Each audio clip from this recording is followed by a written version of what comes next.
All right. Hello, everyone. Thank you for being here for our summer book study wrap up, MTSS in North Carolina. We are going to be kind of hitting two purposes tonight. We're going to be making sense and discussing our book that you can't see very well in my screen, but it's MTSS for Reading Improvement. It's on our slide here. And then we're also going to be sharing what does MTSS look like for those of us living in North Carolina. And so we're so excited to share some of this information with you tonight. Um, we are recording, and here we are. Please feel free to share your role and your location. And thank you, moving from New York. Thank you, Cheryl, for joining North Carolina. We're so glad to welcome you to our state. We are recording tonight's session. We are planning on doing some breakout rooms, but we'll try to remember to pause the recording during the breakout rooms so that you will have access to the recording after the session. And for those of you who maybe are watching the recording, you won't have to be sitting through, the main room during a breakout room. So my name is Linda Ryan. I serve as the founding president of the Reading League North Carolina. We are a nonprofit organization. Our mission is listed here. We are here to advance the awareness, understanding, and use of evidence-aligned reading instruction across our state of North Carolina. And our aim is to create a community of folks who are invested in ensuring all children receive equitable literacy instruction. And so we are a part of a larger chapter network. There are 40 chapters across our nation. So if you are joining us or checking out this video from another state, we encourage you to connect with your state chapter, which you can find out about on the National Reading League website, which is just thereadingleague.org. Our chapter is a chapter that offers membership. It's not a requirement, but we do encourage folks to join. There are a few benefits to joining us, and one of that is having access to online event recordings that sometimes are private to our members. We also publish a quarterly newsletter. We make sure that our members have access to the national newsletter that goes out. We offer discounts on paid events. We offer member-only events, and we always acknowledge your membership through our Zephy, which is where we gather our members' information and email sign-up. So we encourage you to consider joining. One thing that's really interesting about our nonprofit organization is we are all led by a board, but we're all made of volunteers. So any event that you see that we are hosting, any resource that we are putting together is all fueled by volunteer passion and volunteer energy and hours. So we always welcome also a donation. If tonight is not a night for you to be a member of our organization, we also welcome a donation as a thank you. Tonight, we'll do some introductions. If you haven't yet, please feel free to share your role and location in the chat. We will discuss the summer book study book of MTSS for Reading Improvement. And of course, we'll share resources specific to our state, as well as make time to wrap up and provide a brief feedback form so that you receive a certificate of attendance. We'll also make sure to share about the way that you can stay connected with us for upcoming events and such. Tonight, we just encourage you to contribute to the conversation.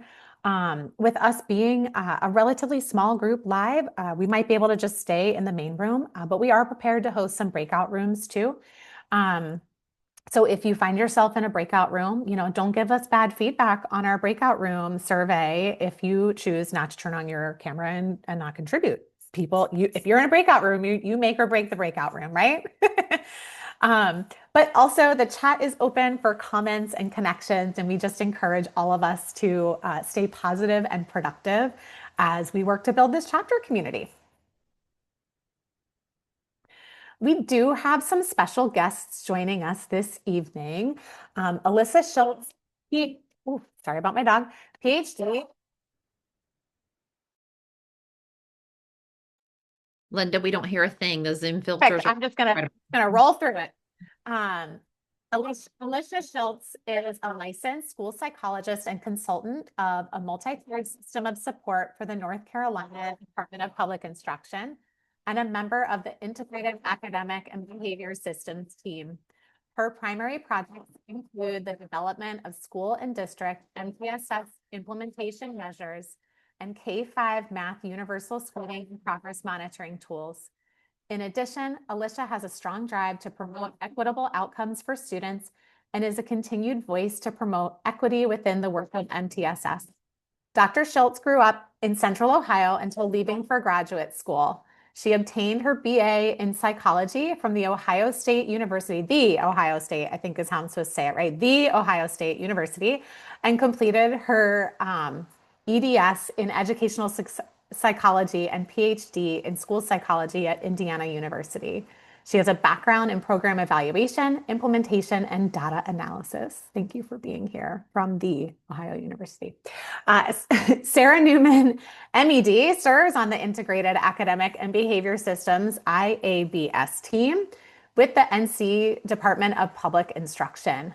Within her role as a statewide MTSS consultant, she facilitates the work of implementing a multi-tiered system of support, MTSS, through statewide professional development, technical assistance, and coaching. Since joining the IABS team in 2018, she has also served both the Southwest region and the Piedmont Triad regions as an IABS regional consultant, directly supporting district and school MTSS implementers. Sara holds a Bachelor of Arts in Communication Studies from the University of North Carolina at Greensboro and a Master of Education in Special Education from Elon University. We are so grateful that y'all are here to share your expertise with us. And so I will turn it over to you. Thank you so much, Linda. Hello, everybody. We are so excited to be here with you guys tonight, and just really grateful for the opportunity to talk with you and share with you, and then hear from you guys too, and get some feedback and some conversations going. So we wanted to start off by, I think in chapter 5 in the book around foundations of MTSS, they talk about MTSS origins, like just this whole concept of MTSS, where it came from, where it started from, and really goes into back from the 80s. So this has been cooking for a long time out there nationally. So we thought it would be fun to share a little bit of a timeline that we have of the work that we've done in MTSS in North Carolina. So you can see from that, we have been doing this work for a very long time here in North Carolina. We've called it a couple different things as we like to change names and acronyms as we go through education.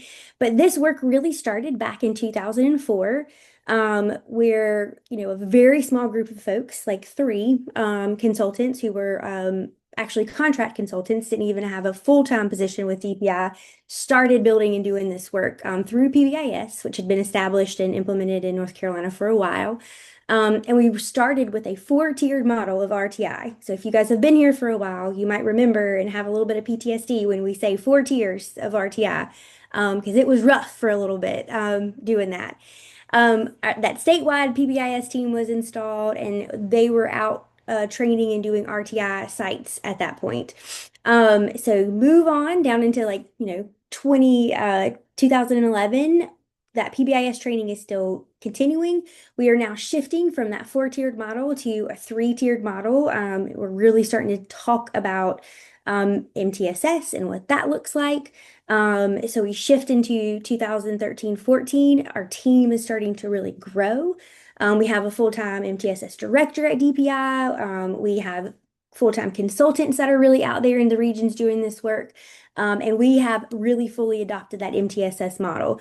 And so much of the work that was done prior to that was always leading up to us getting here.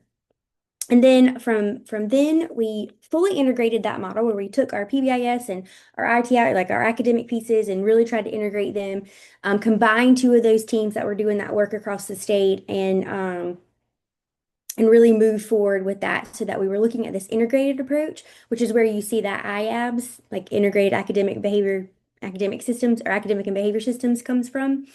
So those teams merged and we were out there doing the good work. And around this time, I think Alicia is when you and I joined the team, maybe 2017, 18, around that time. And we also in this 5 year range worked on and adopted a facilitated assessment of MTSS at the school level. So we have a self-assessment that school teams can use and see what they're doing with MTSS implementation. We adopted that from our friends in Florida off of their SAM and made that really work and validated this tool. Yeah, Linda's like, yeah, I remember that. Yeah. Validated this tool, so it is a validated tool that really can show the things that it needs to for those implementation pieces. We also have our NC, so we have our math assessments for K-5 that we put out there, and then we were looking at building that early warning system through ECATS at that point, in which now we're transitioning from it into a different system now.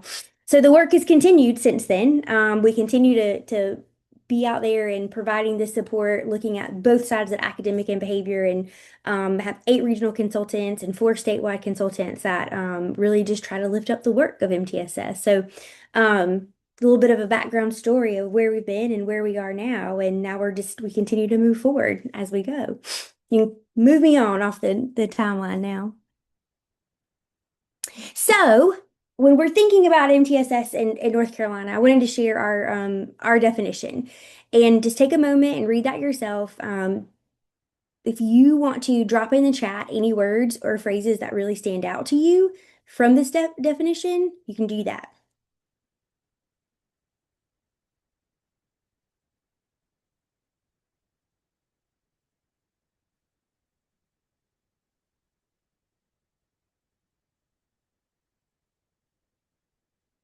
Yeah, so we've got systems approach, absolutely. Framework, school improvement, right? Data-driven. Yeah, Callie, framework, systems, yep, approach, data-driven. And you saw those themes throughout this entire text that you guys read through too, right? All of these pieces that are coming up. And at its heart and its core, MTSS is about school improvement, right? It is about improving the systems that work for not only our students, but also our adults, right, in our community. It's doing all of those pieces together. And how we look to do that, we'll go to the next slide. This is just a graphic that we use to kind of explain how our structure and implementation looks here in North Carolina. So I think in the text you talked a little bit about there's 5 levers of MTSS that they walk through. We have 6 critical components. And this is what our FAM and our at the school level and district level are built off of. So we have those 6 critical components. And when we look at those are really the implementation pieces, right? The things that we want to see schools implementing or districts implementing to really build capacity and sustainability of this work. And then at the heart of those implementation practices and things that we want to see, I don't know if you guys remember Care Bears, but when they would do like their Care Bear share and they're like, we'll pop out. So at the heart of MTSS implementation are those 4 essential elements. That's our Care Bear share, right? So these, I like to call these like what we see active implementation. I could walk into a school and I can see that schools are screening at appropriate times all students to get a picture of where they need to be to inform instruction and identify risk. We can see that progress monitoring is happening. We can see that teams are using database decision making. We've got data decision rules. We have entry and exit criteria for interventions and core. And then we have a 3-tier instructional model that's working. And these are, again, the active implementation pieces. If schools really focused on these 4 practices, then we would really be able to see and build that sustainability of MTSS. And everybody knows the triangle, right? There's all different forms and versions of a triangle. We have made ours 3D and flipped it on its side, and it's a little bit more fancy, right? So that RTI, that response to intervention, still exists, but that exists in that critical component of multiple tiers of instruction and intervention model. So that's where that arrow comes through to go to that one triangle. And this is not about students, right? This triangle does not reflect students. This is about allocation of resources, right? This is how we serve, how we build that system. And I think that to me is one of the biggest shifts I was in the school implementing a 4-tiered RTI model, and it was all about individual students at tier one, two, three, and four, right? And this has been, I think, one of the biggest shifts that we've made in our understanding and using and implementing MTSS is that triangle is not about students, right? And we don't want green, yellow, and red kids. This is about how we allocate our resources to support core in our intervention systems. That one triangle that still lives there. Oh, yay! I'll say it again, Linda. The triangle is not for students. It's our resources. You got it. Love it. And then the last thing we want to share just for this like bit of an overview are just some connections to some of the resources that we have. So if you want to break down of those six critical components, that's linked there. If you want to learn a little bit more about our four essential elements, that's linked there too. And then just so you know where we stand grounded as a statewide team in our vision and our mission and our beliefs, you can see that. And then our big resource, and if you guys have ever had time to dig into this implementation guide, we call it the Live Binder. It was an old name, MTSS Live Binder. You could get lost in it for days. One thing that we do not lack on this team are resources. We have a plethora of resources. But that everything that we go through tonight is going to be linked directly back to that implementation guide. That is the authoritative source for all of our resources that we get out there to support our districts and schools in MTSS. I think that's all for the overview. If y'all have any questions, let me know. Thank you. Yes, friends, feel free to drop questions in the chat. And we are going to send a PDF of the slides out. So anything that's hyperlinked on the slides, you will get in our follow-up email. But we did make sure to drop the links from this slide for you in case you want a head start on exploring any of the information shared. Any questions before we move on to some of our book study questions?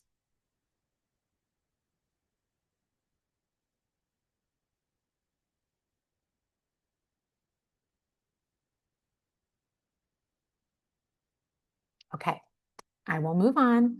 But if you think of anything, please feel free to unmute as the question comes to you or type it in the chat and we will take it, we will make sure to monitor that.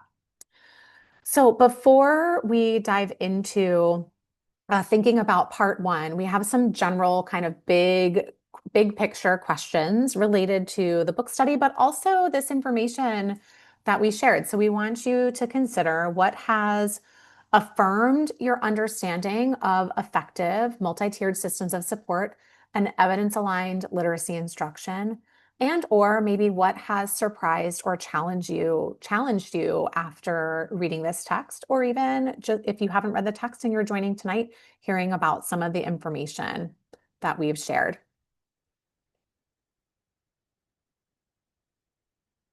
Please feel free to unmute or drop thoughts in the chat.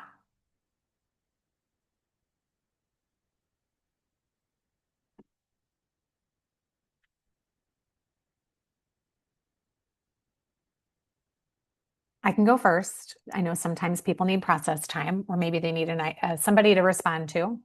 Reaffirmed that it's not a pathway to an IEP. Yes, thank you, Samantha. It's so true.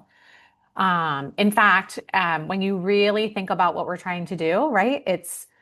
We're trying to do everything we can to support students so that we're not just over identifying students, right?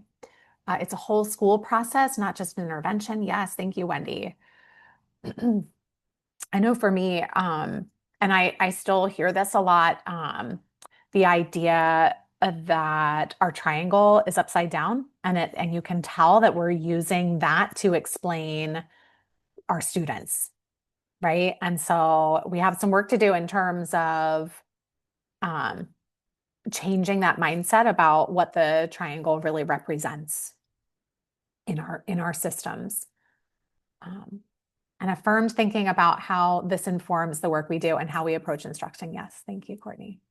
And Linda, Other I thoughts? think I think too, just thinking about like that resource allocation, right? Like we want to spend like the majority or put the majority of our resources in core, right? So that's where we're supporting most of our students. That's where we're putting our personnel, our curriculum. Not to say we wouldn't have that, but like we don't want to, if we have a flipped triangle, like like we just don't have the resources to be able to support all of those students in intervention, right? Like, and so how do we then think about adjusting what we do at a tier one or core level based on our resources and stuff like that?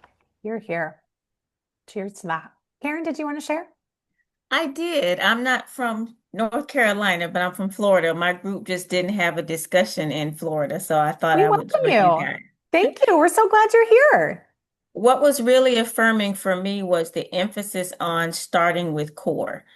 I've been really struggling with supporting schools that start from day one with picking up with last year's interventions or immediately putting a student in interventions and they don't even give explicit, systematic core instruction a chance. And the reason the student is struggling is because they never got it from the beginning.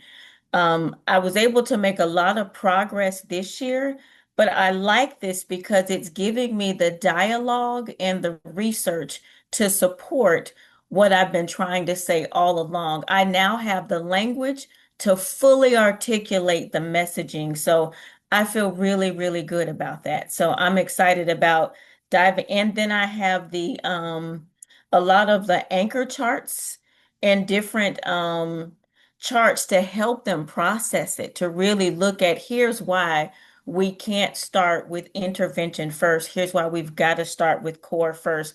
And there's so much that can be remediated in core first before we start throwing kids into these interventions, because what's been happening is their entire instruction for the whole year is at tier two and tier three complexity. And they don't even get to that tier one complexity. So naturally, they're going to make minimal growth and they're going to consistently stay behind. So this is what I kept saying in the background while you guys were talking. Every single session was amen, amen, and amen. If I had a Baptist handkerchief, I would have virtually thrown it at you.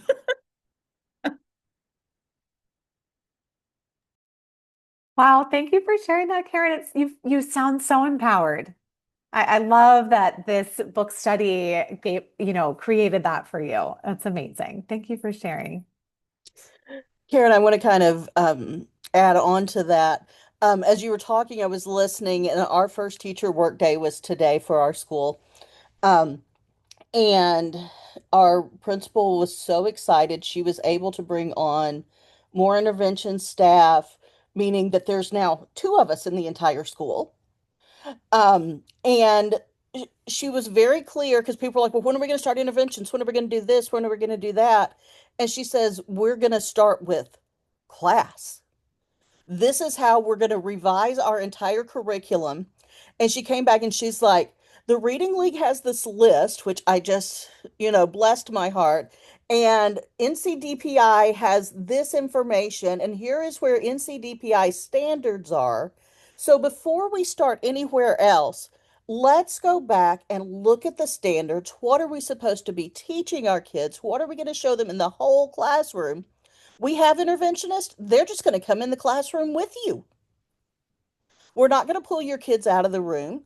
Eventually, we may have data that says that we're going to do that, but they are here to be beside you in core instruction. And when she found out I was doing this book study, she's like, Miss Mueller, I'm just going to let you know you're leading professional development this year so that every teacher in our school, no matter what their content area is, knows that they are a reading teacher and we all do MTSS. So I love seeing that this is coming from so many different places. Thanks for adding that and building on. Yeah, there's some great thoughts in the chat too. Callie, that really stood out to me too, right? Like it's not about the kids being the problem, it's that we haven't figured out how our instruction reaches them yet, right? And which I think is also really empowering because then it's like it gives our teachers the opportunity to keep looking for other ways, right? And to be open to asking questions when we need more. Yep, strong instructional leadership. I agree. Okay, I am going to keep us moving. And so the first part of the book, we condensed some of the questions that we have tonight So we can do these in parts and then still have some time to hear from our guests tonight so that we hear some North Carolina specific information too. So these questions will be related to chapters 1 through 3.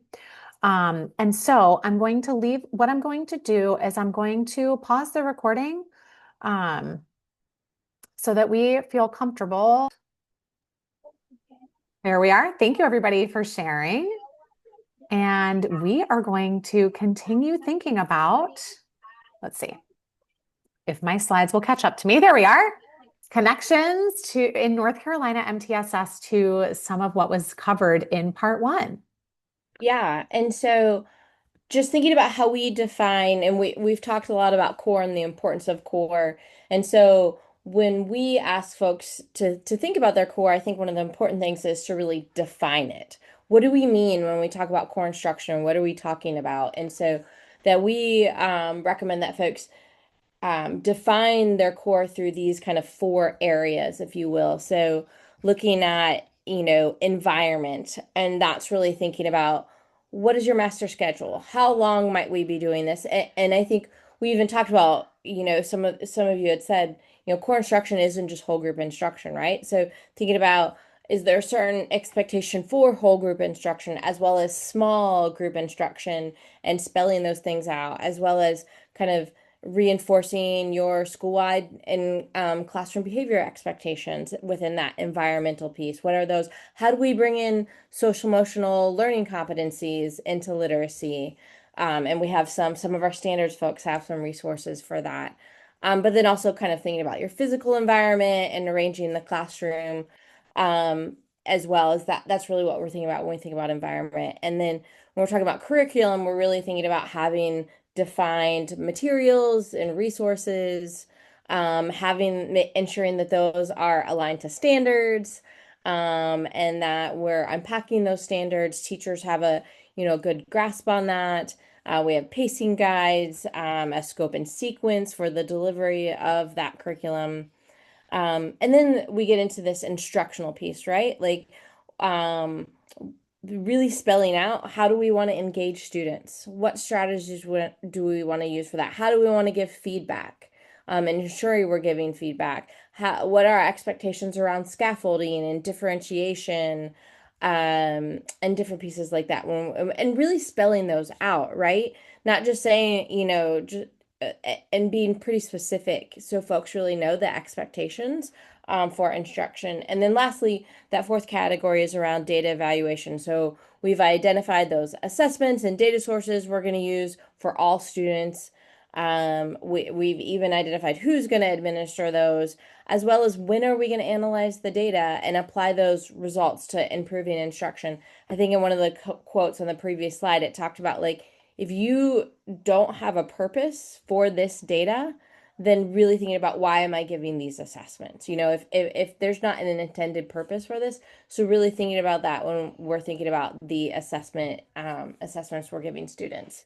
And then you see here on the right-hand screen, just when we think about universal screening within our data evaluation, that's really collecting existing information or new data to give us kind of broad generalizations about how students may perform in the future, right? And so we do that, we think of it as a system because it's not just like one piece of data. So it's not just our DIBELS 8 composite, but we're also bringing in attendance data, and we're bringing in the behavioral piece, like behavioral data, as well as social emotional data, to give us a well-rounded picture of our students, right? So maybe we see that a student may be identified at risk in literacy, but then we also have their attendance data right next to us, and they're also not coming to school, or they're tardy, and we teach literacy, we have our literacy block first thing in the morning. And so being able to have all of those pieces together, I think, is really helpful. And we really want to think about universal screening in twofold, right? So we've talked about how do we use our screeners to identify risk, but I think the first step is, how do we use that data to give us a picture of kind of what we would say is the effectiveness of our core? How are all of our students doing? Are the majority of our students where we need them to be? And when we say majority, we're hoping about 80% of our kids are on track where we want them to be. And if not, we want to start thinking about, so what do we need to do with our core instruction? What changes might we need to make to bump that up? As well as using that data to also identify kiddos who may need more than core. But we're using our screening data to look at both of those. All right, next slide. And for time purposes, we're not going to open any of these and go into them, but feel free. There's, like Sarah said, we're never short on resources and tools in our office. But you see just some resources we have specific to literacy, and that's even just like some examples of what a core, so sometimes when we talk about defining core, people are like, oh yeah, okay. But then when you get down to doing the work, like what does that look like? And so we've provided some examples for folks to kind of show them what a defined core could look like. As well as some just a link in our live binder to some learning research around teaching and learning strategies. And then just again, as we're thinking about moving from core and intensifying, you have some resources there for intensifying core. And like that's what we would, when we see them, we don't have 80% of our students where we need them to be, that we may look at those resources and say, well, what can we do? What can we do to shore things up within core for all of our students? So just some resources for you to peruse. I think our next slide is even more resources. And some of them are around defining core or even selecting curriculum and some tools around that, as well as selecting evidence-based intervention. I think one of the pieces here that I really wanted to highlight, it's one of my favorite documents, sorry, is our data evaluation guidelines. And it really shares with folks all the different reasons we want to use our data. Sarah, you might have to pick this up for me. Are you okay, friend? Just a little tickle in my throat. Okay. So data evaluation guidelines, yes, when I was a coordinator in multiple districts, I like carried these around with me all the time because they were my like go-to thing to pull up anytime I was talking with a school or anyone to really talk through like the problem solving pieces or why we were using the data that we were using and how we were using it. So that if there was one thing that I could say we would really love for you to spend time in or look at, it would be those data evaluation guidelines to really grow in your understanding of the purposes of assessment, why we use them, how we use them. It's just amazing for all of those pieces. Also talks a lot about the and focuses on that student data. So I loved how the book talked about implementation data and student data. That's a huge piece of what we do. We have so many pieces of student data, lots and lots of assessments, but sometimes we forget about the implementation data, about like, did we actually do what we said we were going to do, right? When we think about that. So it really gives you a really good picture of all of those pieces as well. And then we also linked in the FAMs. So you've got our FAM for the school level and then our district level tool as well. That complements what the district's doing around implementation. That really like kind of talks about that, like again, implementation data of what we're doing. And then some other pieces around curriculum adoption, selecting your evidence-based instruction and interventions, like how you do that. What are the things that you're looking for when you're choosing it? I can't remember who said it in our previous discussion. Oh, it was Karen talking about like talking this. We know these things are good because it's got the science of reading components in our curriculum or in our programs that we're using. So these are just another couple really good ways of tools to use to help support that, those adoptions and assessment pieces. Amazing. Thank you. Okay, I am going to pause the recording for our next discussion of the next section of the book, part 2. Problem-solving model. And so a way that they can look at their data and think through their data and like you're saying, a protocol manner, if you will. And so we ask folks to really have a defined problem-solving model. And so it's, just like having an agenda for a meeting, it seems pretty basic. But then we often find that folks don't actually, they're like, yes, we're problem solving, but don't actually have a defined problem solving model. And so we recommend just a 4-step problem solving model. So you're identifying a problem. Once you have that problem in mind, you're analyzing the problem, trying to figure out why do we think this is happening? So then that can inform that step 3 of creating a plan. What are we going to do about it? So we have this problem. We think this is why it's happening. So let's put this, initiative or tool in place that is meant to solve this problem. Let's do it. And then that step 4 of let's check in, let's see how it's going. Was it effective? I do find that, and this might just be something to notice in your problem solving meetings or when you're meeting and talking about data. If we don't maybe have an agenda with kind of set times or a good facilitator to move us through, we can spend a lot of time maybe on step 1, what we might call admiring the problem. And so just making sure that like once we identify that problem, we really start thinking about, oh, why do we think that's happening? And also focusing on maybe reasons under our control of what can we do? We could come up with hypotheses that are outside of our control, and then it's really easy to be like, well, there's nothing we can do about it. And then lastly, making sure we get to step 4, which is the checking in, the progress monitoring of our plan, and not just looking at outcome data, but also making sure that we have pieces in place to look at that fidelity data, right? Like not just our kids growing, but like are the adults doing what we said we would do in the plan, which is really important as well. And so making sure we have that. And then just from a teaming perspective, we recommend having multiple teams, and just depending on your setting, these teams may be the same. We're not saying you need to have 5 different teams. You could, or the district leadership team and the implementation team could be the same team because you're a small district and everybody does everything kind of thing. But it really is also like the roles and responsibilities that go along with these teams that we would want to make sure that you have a group of folks who are tasked with said roles and responsibilities. So, a district leadership team is really going to be maybe your curriculum directors, maybe, that leadership team could be your superintendent, your assistant soups, different things like that. Like those are like your big decision makers, and they are kind of like a sounding board to that district implementation team. But that implementation team, I often think of implementation teams as your doers. And so they're the ones who are really kind of pushing the work of MTSS forward, right?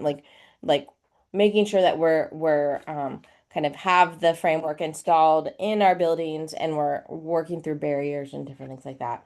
And then when we get to the school level, we have a school leadership team, which is really charged with, again, that implementation of the larger system within our schools, as well as kind of looking at big picture data. How's our school doing? Keeping track of that. And then we move into professional learning teams, PLTs, PLCs, and that's really where we start kind of problem solving at a grade level, maybe start looking at individual kiddos at risk. And then you see that bottom team is really kind of our intensive team. Those are kind of those individual student problem solving teams who are going to be kind of problem solving individually around students. And I would say, so often what I see is that we have a school leadership team and we do have PLCs and PLTs. But often once we start providing interventions to students, we go to that student problem solving team. And really, we often like to see almost like our tier 2 or supplemental support is kind of being problem solved most often at our PLT or PLCs. And then our intensive level students really have that individualized student problem solving team to problem solve around their needs. And all of that, we talk about just those arrows, the linked teaming, right? So there's connection between all of these teams. So we're not just operating in isolation, but we have either similar members, a member that's on one team that's also on the other that can be in conduit, or we've got a communication protocol that we're following to make sure that we're all linked together. Sarah, I'm going to have you talk about the resources on this slide, if you will. Okay, love to. So here are a few more resources for you. So here we're sharing some of our resources around our problem steps. So like Alicia said, we have that 4-step problem solving model. We don't care which one you use or what you use, as long as you're using some type of problem solving model to do that work. Also have linked in there just some of the bigger pictures around like professional development and coaching and communication. There's a template that can align all of those pieces, like as you're building capacity in your schools and district. Some resource mapping tools that are really helpful. And this one around like those 4 essential elements, like the actual kind of doing of that, like what we can see for MTSS. And then some other tools around our school teams and an MTSS, kind of what those roles serve and responsibilities. And then again, like those teaming structures that we have, which Alicia did a great job of that. Like it can look very different. And it's never really about titles, right? About what people's titles are, but like, do we have the experts and the right people at the table to really lift up and make good decisions about kids? And then those data decision rules are in there too. Like that's a huge piece around how we problem solve. And so we really recommend that based on your data, which would change, that you have entry and exit criteria for intervention, so that we're just not like, hey, I really feel like this kid could use some extra support. Wait, our data doesn't tell us that, so we want our data to tell us that it's time to enter into a little bit of extra support. So that's a key piece that goes right along with that amazing data evaluation guidelines that you guys should all carry around with you. Love it. Thank you. And so just a reminder, we will be sharing the slides that has all of these live links for you after we finish this session. All right, I'm going to pause the recording once more as we continue our conversation about part 3.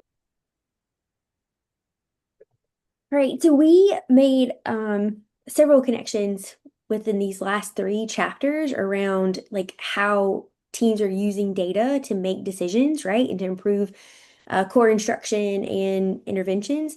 And so we thought it was going to be really helpful just to pull out our triangle again and talk a little bit about like how we allocate again those resources for them, and what we talk about what we mean when we say core or tier 1 or core supports, like what that all includes and encompasses. And that I've heard this said a couple of times throughout our conversations, that like core is not just about whole group. So we always try to bring home like differentiated core. Like it's just good instruction. Like it's what we know that we are supposed to do with kids, right? And that is consistent across our levels as we move, so that all kids have the same access to the instruction, right? And to the curriculum. And I think that's the piece, that's the biggest like piece, that when we talk about core, what we really want to see. And again, like Alicia kind of went through this, like, when we think about those effective core systems that we have in place, like hopefully that would be providing support to 80% of our kids or more, but we know that is not always the case, right? Most of the time we see kind of that flipped piece on that, which is where you really go even more into differentiation and think about, how do we intervene with core? If we need to hit that many kids, right? Then we can do some interventions within core. It's still core because everybody's getting it, right? So we're thinking about what that looks like. And then we really try to drive home like a intervention system. And this is a continuum, and I can speak from doing this again in a 4-tiered model. We did something different in every single thing that we were doing for kids. So we had a different intervention for tier 2 and a different intervention for tier 3.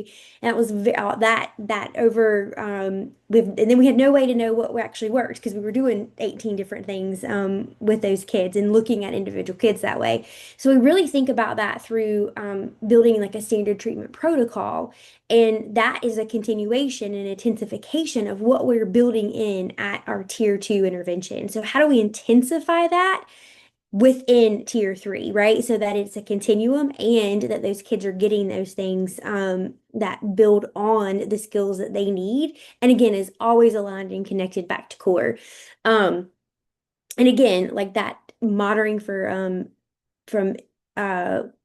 implementation of what we did, and Alicia just talked about this beautifully about like groups of students here, right? So we're really thinking about like, that's how we're comparing it, right? Against the group of students so that we can make decisions. Then our kids that we know are going to need that additional support are gonna rise up to the top a little bit more, right? Because we know that the intervention's working for that group. So we just wanted to kind of pull that out and highlight when we're thinking about how we think about that structure, those multi tiers of support in that way. And then we have another slide here about that. This is kind of like highlighting the standard treatment protocol. And this is really like how we do business, right? So this is how we do the work of instruction and providing that. So again, that core support, it includes differentiation and remediation. And we try really hard to drive home like remediation is not intervention. They are two very different things. And a lot of times when we don't have a system in place and it's not clearly defined, we're remediating kids as opposed to intervening with them. And teachers are doing the best that they can do, but we're remediating the core curriculum versus actually intervening. In our younger grades, we know that's about skills, right? So that's a huge thing that we want to try to build that common language and understanding around. And that is clearly defined through that core matrix that we've got our universal screening systems in place. So we're looking at multiple pieces of data, and that where our teaming structures live. And then again, that intervention system, right? And that again, we have defined that through environment, curriculum, and instruction and data evaluation. And then progress monitoring, not only for interventions, but we also are progress monitoring core so that we know, and somebody said this beautifully too, that we can change and adjust our core because we're actually looking at data, not just maybe those 3 times a year, right? Like we're putting in some pieces around that. And then for our resources on this one, I really want to highlight. So we talked a little bit about protocols, and I know this like the text had some really great protocols and agendas for walking through those meetings. So we actually have one here too. It's that data analysis protocol. That version is a fillable PD that you can actually go in and fill in. We adapted this from a book called Data Driven Schools, and if I could find it, I could show it to you. It is a phenomenal text as well. That really like it's easy to digest and read, that really talks about that data analysis part. So that tool is designed around our 4 steps of the problem solving model, and it's really focused on core. So you'll see some things in there around intervention grouping, but it is really looking at and analyzing what's happening within that core. So it's another great tool to use. A lot of districts have taken that and adapted it and used it, like made it make sense for them. It's just a template for folks to have. We also are sharing some how we can determine the effectiveness of our interventions. So there's some good resources there, some different intervention delivery models. And this link around intervention areas, kind of knowing like they did such a great job of talking through like the intervention, well, they didn't call them areas, but the skill deficits or the skills that you would want to see come out that are good indicators of where you need to go through assessments. Like the oral reading fluency is a really good indicator of where we need to intervene. That doesn't mean that we're going to just intervene with fluency, or if we do a nonsense word fluency measure and they fail, they don't do well on that we intervene. We teach nonsense words. That's not what that means, right? But where the indicators are and then where to fall in. So those intervention areas are clearly laid out for the grade levels, and spans of like how we've designed and thought through where those intervention groupings, when you're building your standard treatment protocol, where you need to think about interventions for those areas. And then a really good example of a rubric for an intervention matrix too. And then on the live binder, there are lots more. There's core matrices for just about every different area and level examples for that too. And I think we didn't say earlier, but some of the pieces around your literacy intervention plan in North Carolina, we worked really heavily in connection with our friends in OEL to help build that. So that's in there too. We've based off some of our other matrices off of that template as well for you guys. And I think that was it for those connections. Lisha, anything else I forgot to say? Got it. Amazing. Go ahead, Alisha. I was just gonna say she said it all. Love it. Great. Love it. Such a good team. There's so many, these are so many amazing resources. And certainly, something to keep in mind, right, is we've shared a ton of really helpful resources. And this one on the left, right, takes you back to the entire live binder. And then, of course, we'll send the slides that have all of the other links that are a little bit more direct, right, to some of the other resources that we've highlighted tonight that connect to each of those parts in the book that we talked through. And then also we have the direct link to go to the solution tree page where you're able to access the resource library of reproducibles from this book as PDFs. And so again, it'll just prompt you to create a free account with Solution Tree. They just want your email, friends, and to be able to download those resources. So resource rich tonight. The one thing I would encourage you to consider, right, is where might you need to begin? Right? So like sometimes we are resource rich. So Alisha, Sarah, anything, I pulled out the note about the data evaluations, guidelines, I think, right, was one that kept coming up. And maybe the data analysis protocol. Is there a number one resource? And you're not allowed to say the whole implementation guide, friend. Okay, I'm calling you out there. So you can't choose this link, but is there a particular thing that if people are needing a place to start or needing to explore a resource, where might we direct them to maybe consider beginning?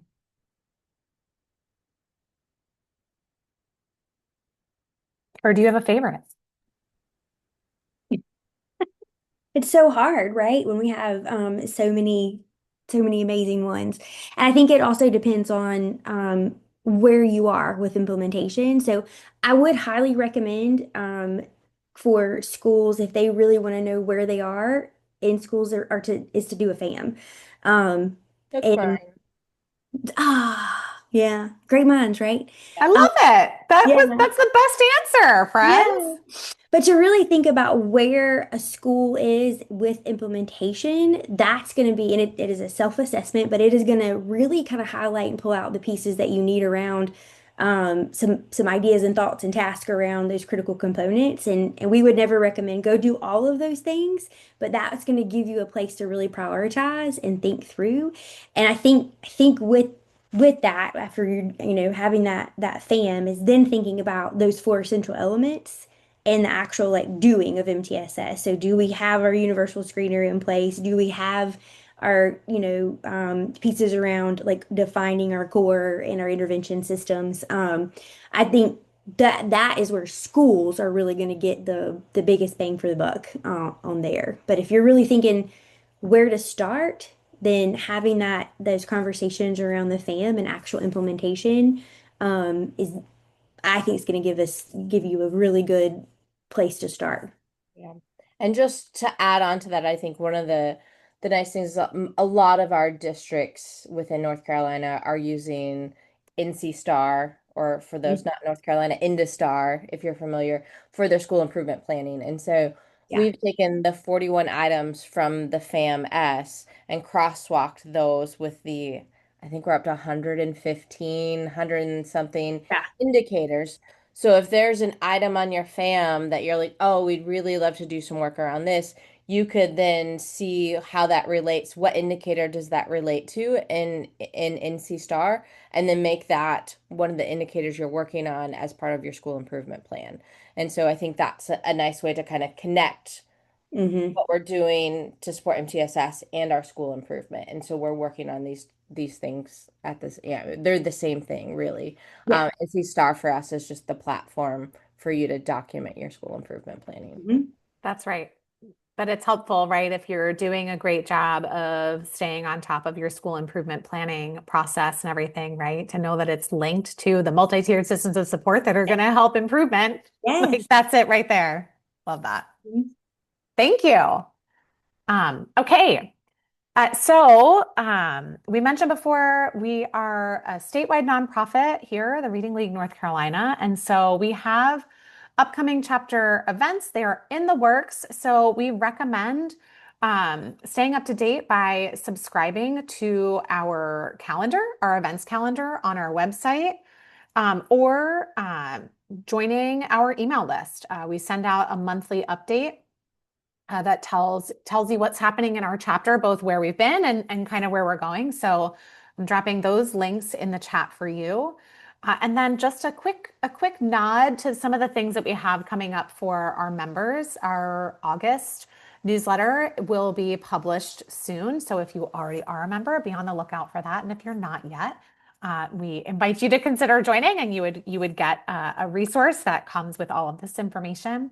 We are also planning on, last year we did a speaker spotlight of all of the conference speakers that were participating in the Reading League conference. And it was a PDF for our members that directed you to links and videos and resources and research of all of the speakers that were presenting at the Reading League conference.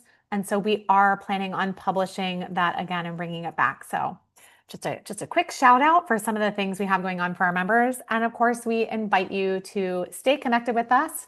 Feel free to follow us on social media and share the things that we have going on.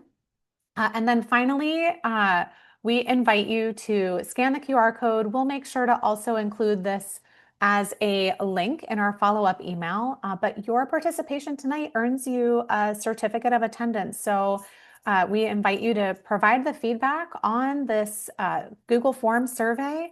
And then also, or no, that's not it yet. It's the next slide. This is the Padlet of resources from the summer book study, which again, we will include that link in our follow-up email. Here is the certificate of attendance, friends. Feel free to scan this QR code or fill out the link when you get the follow-up email. And once you provide feedback, you will be invited to download a certificate of attendance. I will leave this up for a moment for anyone who needs it. And we are so glad that you were here. Thank you so much for joining us. And thank you to our special guests. You are so knowledgeable. Thank you for sharing about what's happening in North Carolina with MTSS.